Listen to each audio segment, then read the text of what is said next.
сол кәпірлерге кәне келіңдер, Алла түсірген Құранға және Алла елшісіне жүгініңдер, солардың айтқанын орындаңдар денілсе, олар ата-бабаларымыздың дін сенім әдет ғұрып тұрғысынан не көрсек сол бізге жеткілікті дейді. Онда ата-бабалары еш нәрсені түсінбейтін, білмейтін, тура жолға түспеген болса да, олар солардың жолын қуама? Мүміндер, алдымен өздеріңе қарап өздерін түзеліңдер.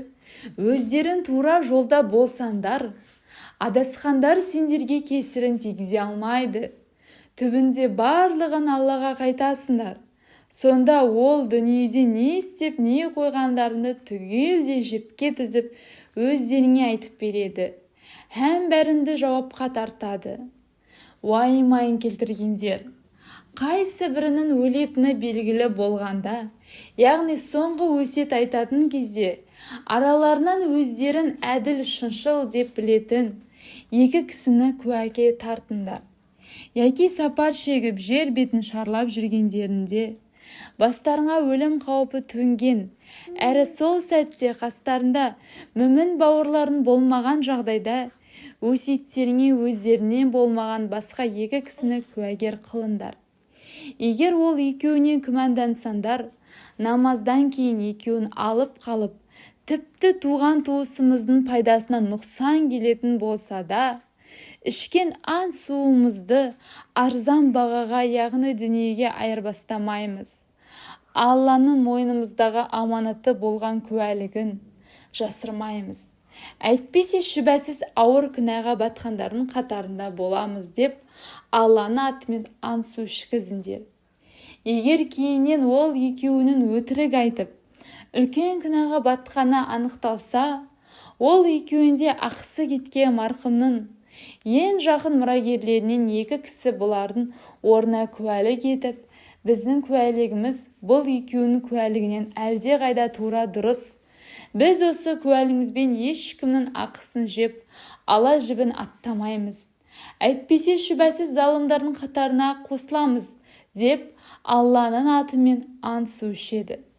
Бұл әдіс куәгерлерін туралықтан таймай, әділ куәлік етуіне, немесе ант су ішкеннен кейін басқа куәгерлерінің де ант су ішуімен өтірігі шығып масқара болудан қорқып, лайықты түрде куәлік етуіне өз ықпалын тигізетін ең қолайлы жол. Ендеше, илляхи үкімдер мен қағидаларға бағынбау арқылы Аллаға қарсы келуден сақтаныңдар, һәм Алланың үкіміне құлақ асып мойынсұныңдар. Алла өзіне бағынбайтын азғын қауымды тура жолға салмайды, діттеген мақсат мұраттарына жеткізбейді. Алла күндерінің күнінде пайғамбарларды жинап алып, үмбеттерінді иманға шақырғандарында олардан қандай жауап алдыңдар деп сұрайды.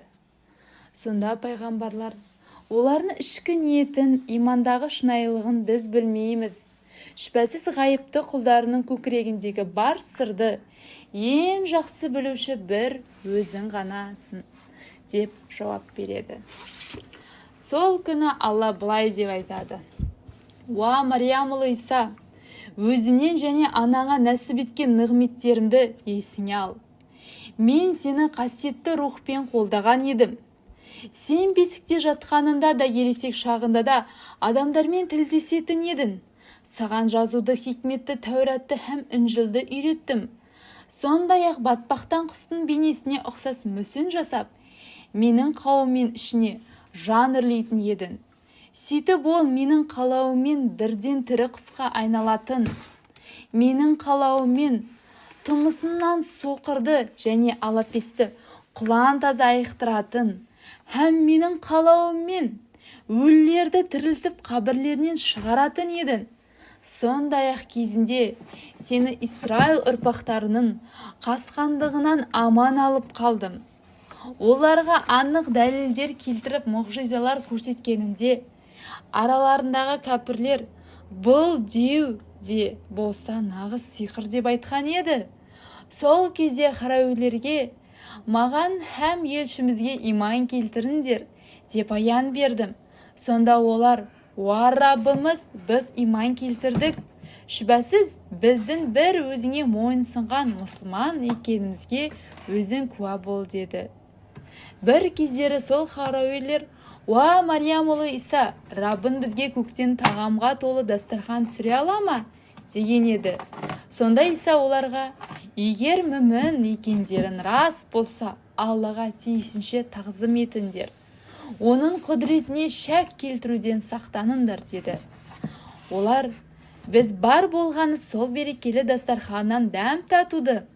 Сол арқылы иманымыздың күшейіп, жүрегіміздің орнығуын, һәм бізге айқын айтқандарының рас екеніне көз жеткізуді әрі осынау маңызды оқиғаның куәгерлері болуды қалаймыз деді.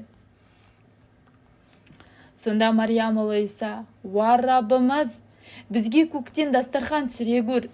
Осы күн һәм біз үшін, һәм бізден кейінгілер үшін мейрам, әрі өзінен келген айқын белгі ғаламат мұғжиза болсын. Бізге сол арқылы ризық бере көр. Шүбәсіз сен, құлдарыңа ең хайырлы ризықты беруші, һәм ризық беруге келгенде теңдесі жоқ асқан жомартсың, деп жалбарынды. Сол кезде Алла, мен оны сендерге сөзсіз түсіремін. Көктен дастархан түсіру үшін мен үшін бұйым емес. Алайда, содан кейін араларынан кім-де-кім күпірлік қылса, шүбәсіз мен оны ғаламда жан баласына көрсетпейтін алапат азаппен азаптаймын деді. Сондай-ақ Алла пайғамбарларын дәргейіне жинап, олардан үмбеттерін сендерге не деп жауап берді деп сұрайтын күні, уа Мариям ұлы Иса, адамдарға Алладан бөлек мені және де анамды қоса Құдай тұтыңдар деп айтқан сен бе едің деп сұрайды. Сонда Иса, уа Раббым, сен мінсізсің. Біреудің өзіне серік болуынан һәм кемшілік атаулыдан адасын. Айтуға хақым болмаған сөзді айтатындай маған не көрініпті? Егер солай болсам, сен оны сөзсіз білер едің. Сен менің ішімдегінің бәрін білесің. Ал мен сендегіні бір өзіңе ғана мәлім болған нәрселерді маған үйретпегендеріңді білмеймін. Шүбәсіз ғайыпты, құлдардың ішіндегі бар сырды бір өзің ғана білесің. Оларға маған бұйырғанды ғана айттым. Әрдайым менің һәм өздерінің Раббыларын болған Аллаға құлшылық етіңдер деп айтумен болдым. Араларында жүргенімде олардың жай күйіне жүріс тұрмысына өзім куә болдым. Ал өзің жанымды алған сәттен бастап, оларға сен бақылаушы болдың.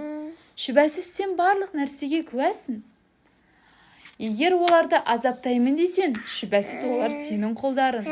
Ал егер оларды кешірсең, сен ұлысың, бәрінен үстемсің.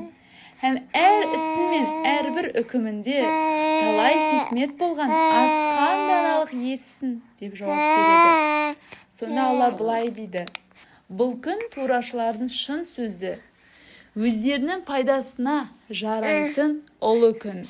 Олар үшін жайқалған жасыл бауларының арасынан және зәулім сарайларының түбінен өзендер ағып жататын жәннат бақшалары бар. Олар сонда мәңгі бақи қалып, бақытты ғұмыр кешеді. Алла оларға разы, олар да Аллаға разы. Ең үлкен жетістік, ең зор табыс міне осы.